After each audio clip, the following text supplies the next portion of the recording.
Okay, வணக்கம். இன்னைக்கு என்ன பற்றி பேச போகிறோம்னா, நம்மளோட எலோ பேக் இருக்குல்ல, தக்கா எலோ பேக், அது வந்து இதெல்லாம் ஸ்டாப் பண்ணிட்டாங்க. எதனால நம்மளுக்கு தெரில, யார் என்ன பண்ணான்னு தெரியல, ஏதாவது ரிப்போர்ட் போயிருக்கான்னு நம்மளுக்கு தெரில. ஏன்னா நம்ம நிறைய அச்சாரம் வந்து விலை குறைச்சி கொடுக்குறோம், சரிங்களா? நம்ம அச்சாரம் வந்து மெயினாக நம்மளோட தக்காளி போட்டதில் ஒன்றும் பிரச்சனை வரல.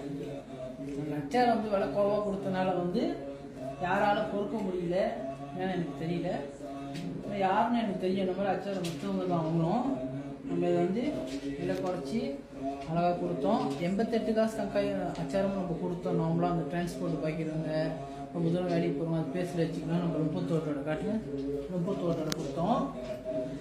அப்பயும் அவங்களால கொடுத்துக்க முடியல. என்ன செஞ்சாங்க தெரியல, எலோ பேக்கை ரிப்போர்ட் பண்ணி எலோ பேக் க்ளோஸ் பண்ணி வச்சுருக்காங்க டெம்பரரியாக. சரிங்களா? திரும்பி நம்ம எலோ பேக்கு வரோம்னு நினைக்கிறேன்.